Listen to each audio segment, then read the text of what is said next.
जय श्री राम। द्वितीय सप्तमः सर्गः। विदेहराज जनक जब अपनी बात समाप्त कर चुके तब वशिष्ठ सहित महामुनि विश्वामित्र उन वीर नरेश से इस प्रकार बोले। नरश्रेष्ठ, इक्ष्वाकु और विदेह दोनों ही राजाओं के वंश अचिंतनीय हैं। दोनों के ही प्रवाह की कोई सीमा नहीं है। इन दोनों की समानता करने वाला दूसरा कोई राजवंश नहीं है। दोनों कुलों में जो यह धर्म संबंध स्थापित होने जा रहा है सर्वथा एक दूसरे के है। रूप वैभव की दृष्टि से भी समान योग्यता है, क्योंकि उर्मिला सहित सीता श्री राम और लक्ष्मण के अनुरूप हैं। हे नरश्रेष्ठ, इसके बाद मुझे भी कुछ कहना है, आप मेरी बात सुनिए। हे राजन, आपके छोटे भाई जो धर्मज्ञ राजा कुशध्वज हैं, इन धर्मात्मा नरेश की भी 2 कन्याएं हैं जो इस भूमि में अनुपम। हे नरश्रेष्ठ भूपाल, मैं आपकी उन दोनों कन्याओं का कुमार भरत और बुद्धिमान शत्रुघ्न, इन दोनों महामनस्वी राजकुमारों के लिए इनकी धर्मपत्नी बनाने के उद्देश्य से वरण करता हूँ। राजा दशरथ के ये सभी चारों पुत्र रूप और यौवन से सुशोभित, लोकपालों के समान तेजस्वी तथा देवताओं के तुल्य पराक्रमी हैं। हे राजेंद्र, इन दोनों भाइयों भरत और शत्रुघ्न को भी कन्यादान करके आप इस समस्त इक्ष्वाकु कुल को अपने संबंध से बांध लीजिए। आप पुरुष हैं, आपके चित्त में व्यग्रता नहीं आनी चाहिए, अर्थात आप ये सोचकर व्यग्र ना हो कि ऐसे महान सम्राट के साथ मैं एक ही समय 4 वैवाहिक संबंधों का निर्वाह कैसे कर सकता हूँ। वशिष्ठ जी की संबंधी के अनुसार विश्वामित्र जी का यह वचन सुनकर उस समय राजा जनक ने हाथ जोड़कर उन दोनों मुनिवरों से कहा।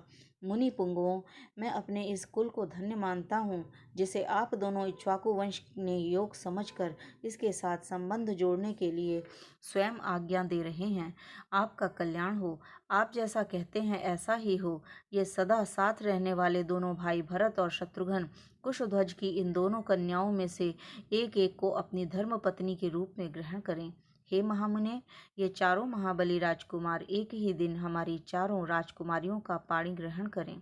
हे ब्राह्मण, अगले 2 दिन फागुनी नामक नक्षत्रों के युक्त हैं। इसमें पहले दिन तो पूर्वा फागुनी है और दूसरे दिन अर्थात परसों उत्तरा फागुनी नामक नक्षत्र होगा, जिसके देवता प्रजापति भग तथा आर्यमा हैं। मनीषी पुरुष उन नक्षत्र में वैवाहिक कार्य करना बहुत उत्तम बताते हैं।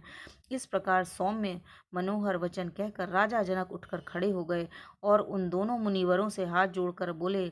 आप लोगों ने कन्याओं का विवाह निश्चित करके मेरे लिए महान धर्म का संपादन कर दिया। मैं आप दोनों का शिष्य हूँ। मुनिवरों, इन श्रेष्ठ आसनों पर आप दोनों विराजमान हों। आपके लिए जैसी राजा दशरथ की अयोध्या है, वैसी ही यह मेरी मिथिलापुरी भी है। आपका इस पर पूरा अधिकार है, इसमें संदेह नहीं है। अतः आप हमें यथा योग्य आज्ञा प्रदान करते रहें। विदेहराज जनक के ऐसा कहने पर रघुकुल का आनंद बढ़ाने वाले राजा दशरथ ने प्रसन्न होकर उन मिथिला नरेश को इस प्रकार उत्तर दिया।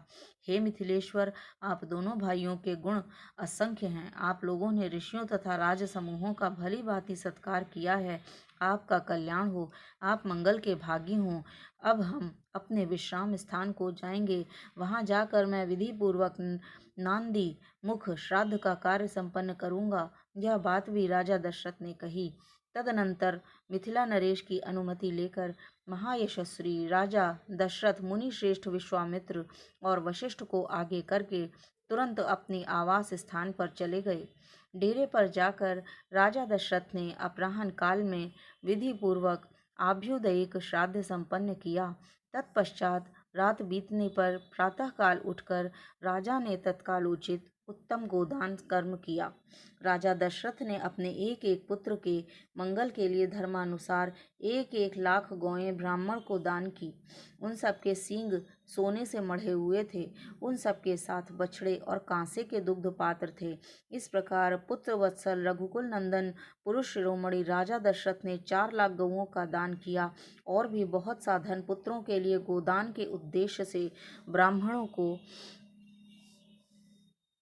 दान दिया। गोदान कर्म संपन्न करके आए हुए पुत्रों से घिरे हुए राजा दशरथ उस समय लोकपालों से घिरकर बैठे हुए शांत स्वभाव प्रजापति ब्रह्मा के समान शोभा पा रहे थे। जय श्री राम।